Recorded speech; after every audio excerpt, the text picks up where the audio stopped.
Hello everybody and welcome to CreepAI, a channel for your favorite artificial intelligence creepypastas and histories. Everything in here is fictional. Or not?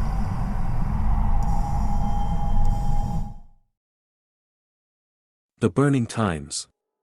In the 1420s, the town of Valais, Switzerland was a place of peace and prosperity. But that all changed when accusations of witchcraft began to spread. It started with the arrest of Anna Muller, a successful tavern owner. She was accused of practicing dark magic and causing illness and misfortune in the town. The trial was chaotic and unfair, with hearsay and rumor treated as evidence. Despite her protests of innocence, Anna was found guilty and sentenced to death by hanging. The townspeople were divided, with some believing in Anna's innocence and others convinced of her guilt. As the trial progressed, more accusations began to fly, with people turning on their friends and neighbors. The once peaceful town was now consumed by fear and paranoia, with the specter of witchcraft lurking around every corner. The townspeople gathered in the town square to watch as she was hanged for her supposed crimes. The air was thick with tension, as some in the crowd called for mercy while others shouted for her to hang. The judge declared that Anna was guilty of witchcraft and sentenced her to death. The rope tightened around her neck, and Anna Muller was lifted off the ground. The crowd watched in horror as she struggled and kicked, her face turning blue from lack of air, and then, with a sickening thud, it was over. Anna Muller was dead. The townspeople were left stunned and horrified by the execution. But it was only the beginning. More and more accusations would be made, and more lives would be lost. The accusations of witchcraft swept through Valais like a plague, and it seemed that anyone could be accused, no matter their status or reputation. One such person was Elizabeth Schmid, a well-respected member of the community known for her kindness and compassion. Despite her protestations of innocence, Elizabeth was accused of witchcraft by her own niece, and she was arrested and thrown into jail. The accusations against Elizabeth Schmid were particularly shocking, as she was a beloved member of the community known for her good works and charitable deeds. So why was she accused of witchcraft? It turns out that Elizabeth's own niece, Agatha Voigt, was the one who accused her of witchcraft. Agatha had been living with the nurses, but had recently been kicked out for her unruly behavior.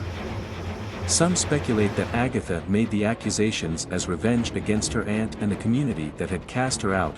Others believe that Agatha may have truly believed that Elizabeth was a witch, as she had suffered from fits and strange behavior that some thought were caused by witchcraft. Whatever the reason, the accusations were taken seriously, and Elizabeth was arrested and thrown into jail, where she awaited trial.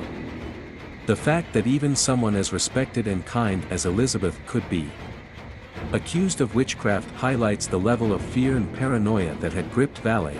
The conditions in the jail were abysmal, with Elizabeth and other accused witches crammed into small cells with no light or sanitation.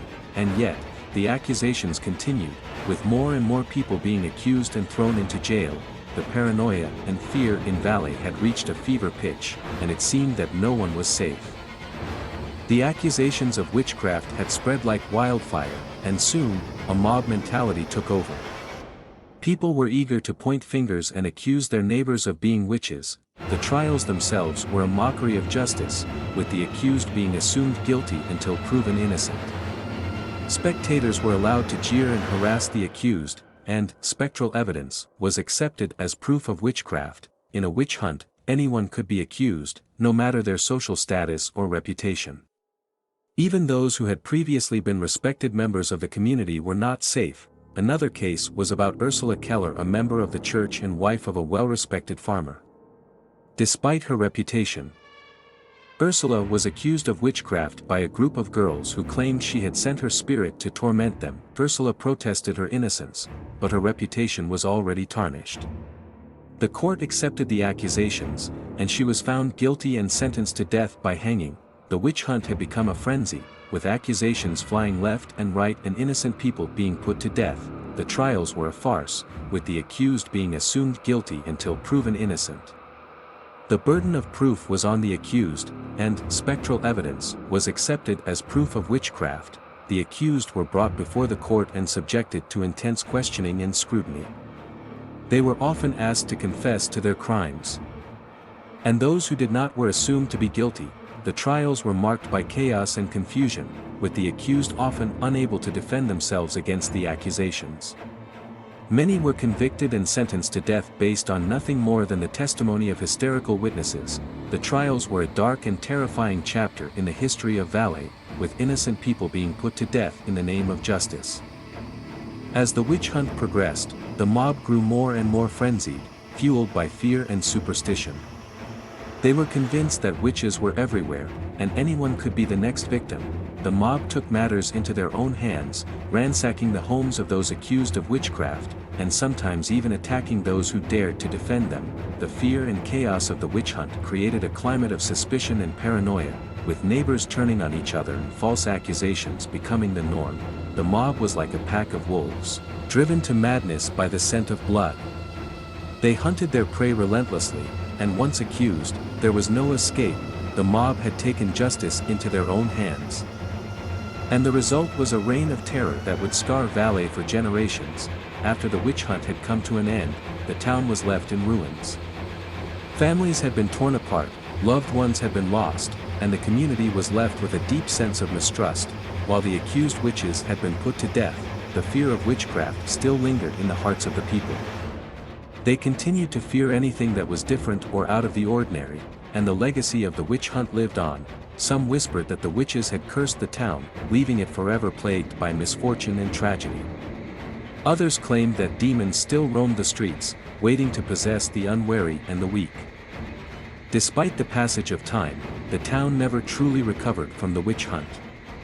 It remained a place of fear and suspicion, where anyone who was different was viewed with suspicion and mistrust, and so, the legacy of the witch hunt lived on, haunting the town for generations to come.